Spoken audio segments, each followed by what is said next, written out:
The passage we chanted just now was the Buddha's analysis of the path.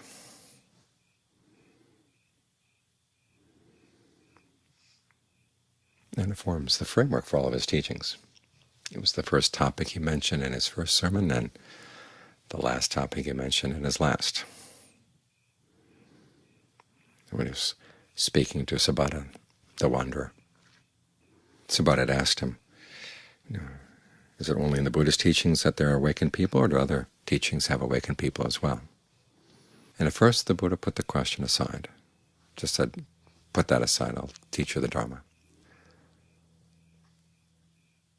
But then he went on to say that it's only in teachings where there are the 8 factors of the Noble Path taught that you're going to find awakened people. And then he finally gets to the point that it's only in his teaching that has that teaching. So when he put the question aside, it was a matter of etiquette. This is the way. And we like to hear there are lots of different ways, lots of different paths up the mountain that all get to the top. But if you've ever been on a mountain, you know that not all the trails lead there. Some of them wander off someplace else.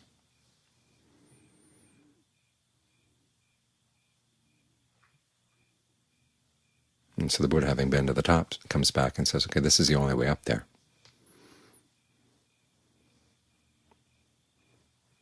You want to give his words some credence.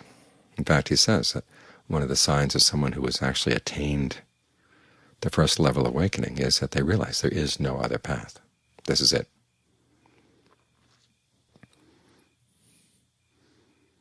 So look at the factors. You have right view, right resolve. These come under the heading of discernment. There's right speech, right action, right livelihood. These come under the heading of virtue. And then right effort, right mindfulness, and right concentration. These are all under the heading of concentration. And it's important in each case to remember that each of these factors is part of a path. It's meant to go someplace. So the purpose is strategic. It's not like we practice the path for the sake of arriving at right view. We use right view as a factor in the path to take ourselves to release, or to arrive at release, because a lot of ourselves is going to get left as unnecessary baggage along the way.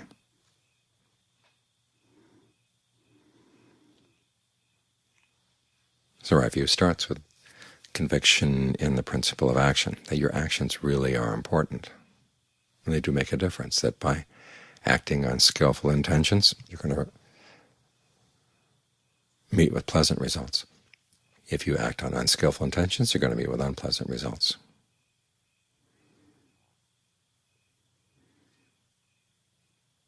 The Buddha has to start here because there were a lot of teachings in his time which denied the role of action. Some said that action was actually illusory, and others said, well, there may be actions, but it doesn't really have any effect on anything. And others said that whatever you do is already predetermined, so you really have no choice. If you're looking for a path of practice that leads to the end of suffering, you can't adopt any of those ideas, because it would make the whole idea of a path meaningless. The whole idea that any effort you could make would become meaningless. So the Buddha never proved that things were determined by the past, but he said, if you really want to put in an effort to put an end to suffering, you've got to accept the idea that your actions really do have consequences. As we said the other day, some people like the idea of determinism. It lets them off the hook, as long as they're doing relatively well. But when they're suffering, if you gave them the choice, would you like the choice not to suffer? And they would probably say yes. At that point, they would like to have the power of choice. I think it's not just the power of choice. You have to have the skills that go along with it. That's what the rest of the path is about. You're developing these skills. First with right resolve. realizing that unskillful actions are going to cause trouble. You resolve not to get tied up in sensuality, in ill will, and in harmfulness, because you know these things are going to take you down the wrong path, take you down the path to suffering. And then you look at your actual actions. This is where right speech, right action, or right livelihood come in.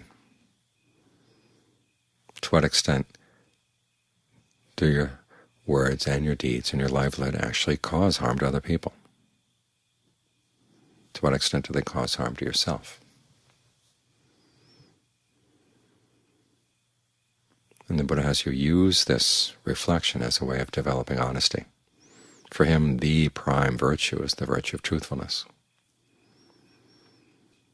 And if you can't admit to yourself that the things you say are causing harm, or the things you do are causing harm, or the way you gain your livelihood is causing harm,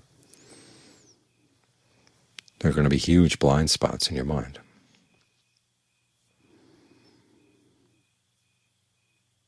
So this forces the quality of honesty on you. If you want to follow the path, if you want to get to the end of suffering, you have to look very honestly at how you're living your life. Make changes in cases where you're causing trouble.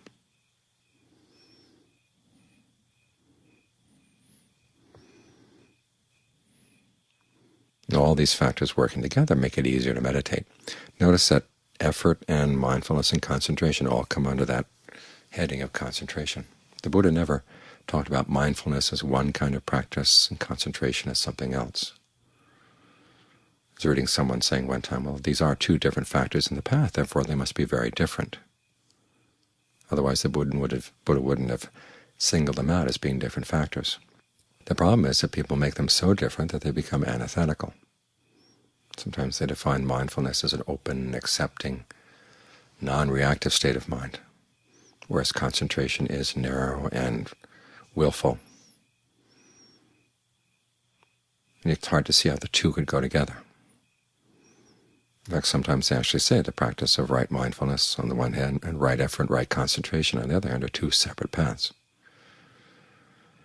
As you can see, that's not how the Buddha taught them. They're all part of that one factor, right concentration. I mean, the relationship that he gives between mindfulness and concentration is that the four factors of the four types of mindfulness, or the four objects of mindfulness, those are the themes of your concentration. It's not just the objects, it's a particular set of activities. You're ardent, alert, mindful, focused on the body in and of itself, or feelings, or mind, or mental qualities in and of themselves, putting aside greed and distress with reference to the world. That's the practice of mindfulness, and includes within it right effort, that quality of ardency, in which you generate desire,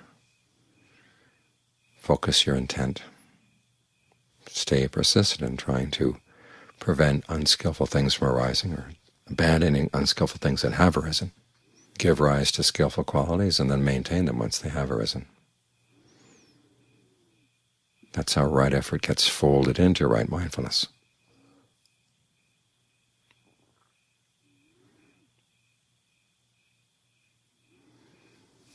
And then your ability to stay with that until the mind settles down. It's able to abandon all unskillful mental qualities, all thoughts of sensuality. And sensuality here doesn't mean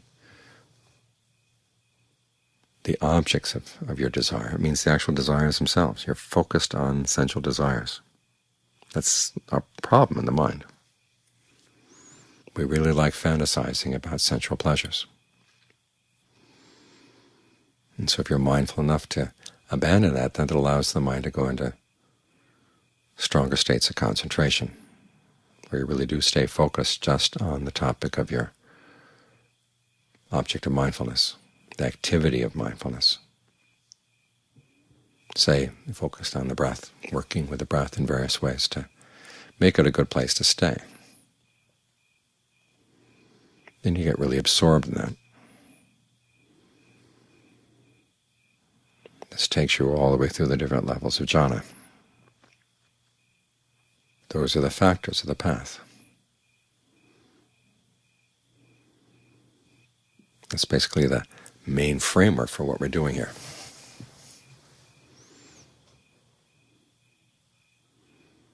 And so you want to look at your life. To what extent is it actually on the path, and to what extent are you allowing it to wander off?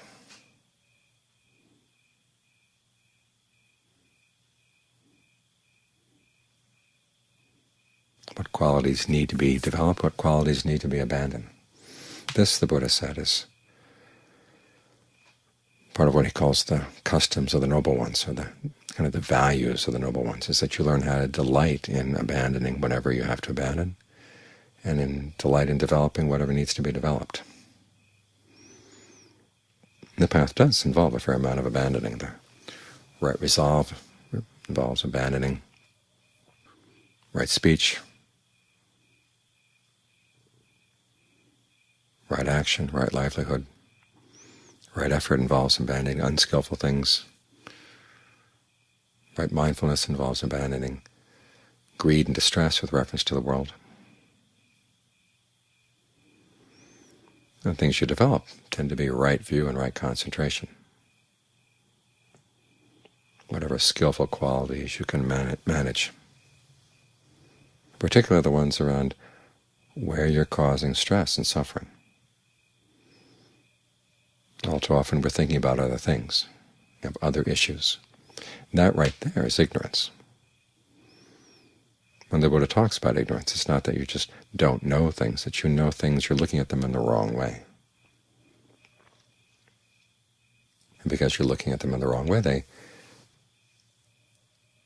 make you do the wrong things.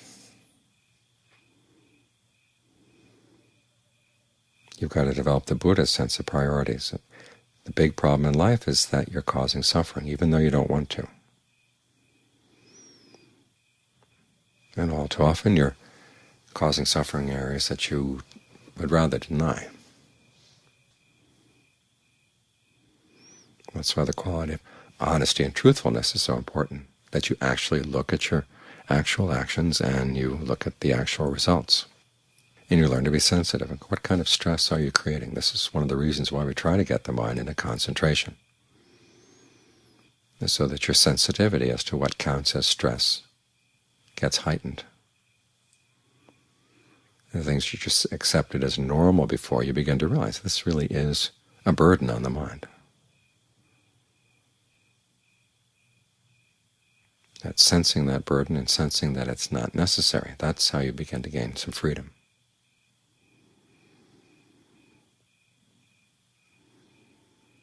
The Buddha once said that of the factors of the path, the right concentration is the main one, and the others are its accessories. This is the one where you have to work the most to get the mind to stay with its one object, to learn not only the technique of how to do this, but also having the sense of values that remind you this really is important.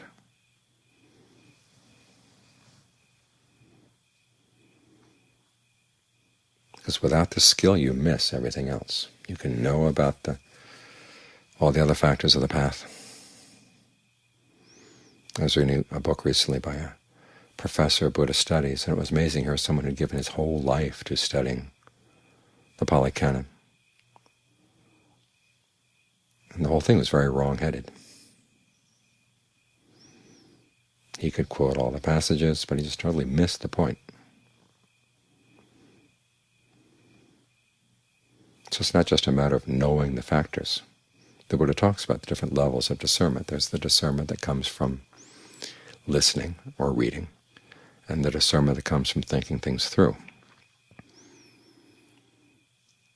And although it's important to have those levels of discernment, the really important one is the discernment that comes from actually developing skillful qualities in the mind. That's when you get hands-on practice. And the teachings really do work on your mind. As you work on the factors of the path, they do their work on your mind. The mind becomes more sensitive, more alert to what it's doing.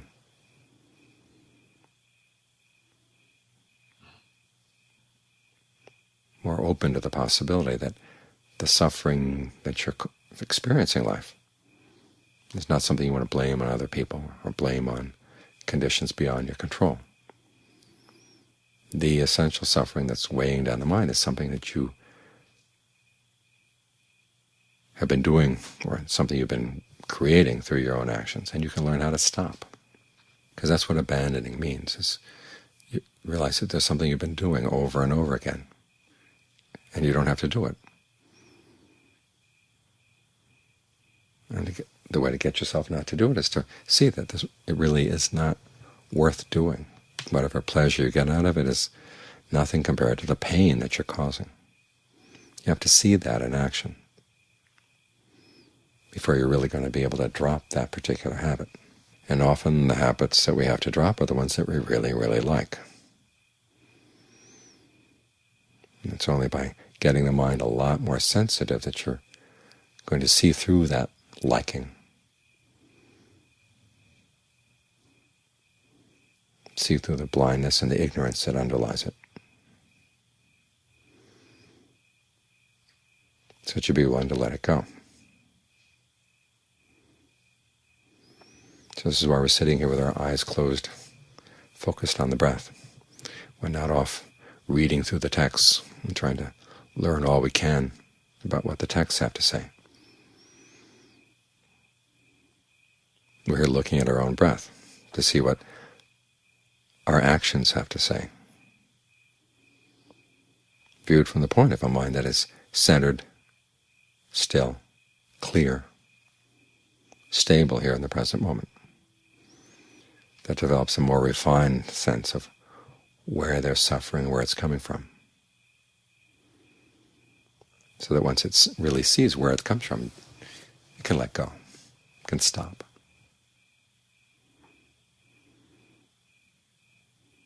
You develop a sense of disenchantment and dispassion for the things that you used to feel enchanted and passionate about.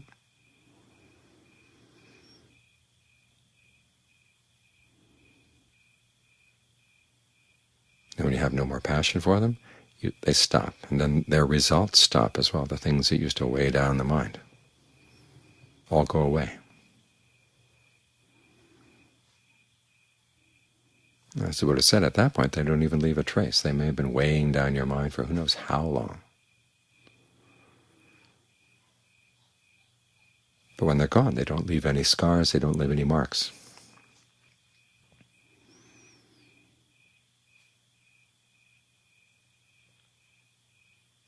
And simply that you've been doing this to yourself over and over and over again.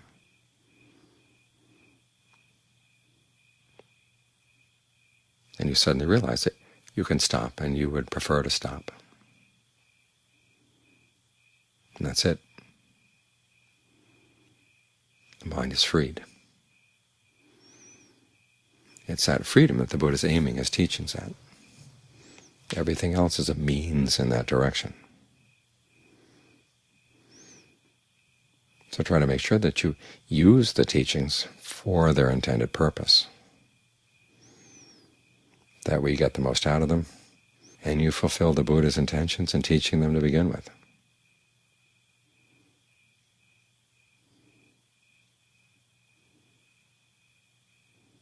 There's that passage toward the end of his life, the devas were worshipping him with flowers and incense and song. And the Buddha mentioned that this is not the way that you really pay respect to the Buddha. You pay respect to the Buddha by practicing the Dharma in line with the Dharma, which means that you learn how to look at sights, sounds, smells, tastes, tactile sensations for the purpose of giving rise to disenchantment. You look at their inconstancy, you look at the stress that they involve, and you learn to see them as not self. That, he said, is how you pay true respect to the Buddha. And what does that have to do with the Eightfold Path? What does that have to do with the Four Noble Truths? It's the way that you normally take the material that comes from your senses and turn it into suffering. That's the problem. You use the Eightfold Path to learn how to look into those processes.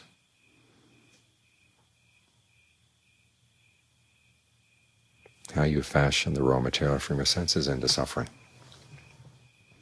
and how you can learn how to undo those habits.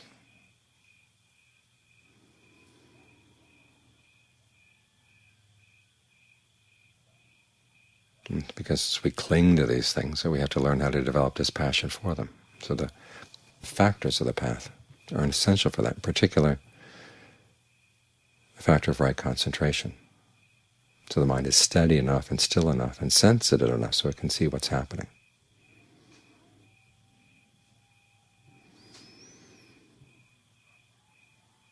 So put a lot of work into the concentration. Many people want to say, well, how much concentration can I get away with? How little do I have to put into it? And the answer is put as much into it as you can.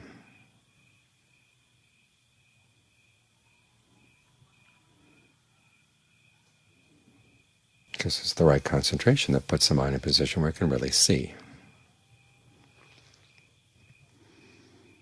And it's from that position that it can use the other factors of the path.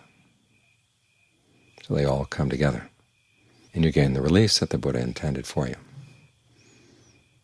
After all, this is why the Buddha put so much effort into his quest for awakening, not so that devas would serenade him with songs and throw down flowers and throw down incense. He wanted to find the skill that would put an end to suffering. And he wanted to be able to share it with other people, and in such a way that other people would actually feel inspired to put it to use and gain the results.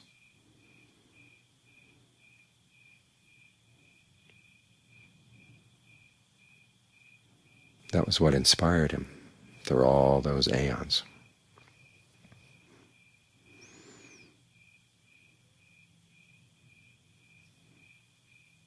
And so try to use that thought to inspire yourself as well.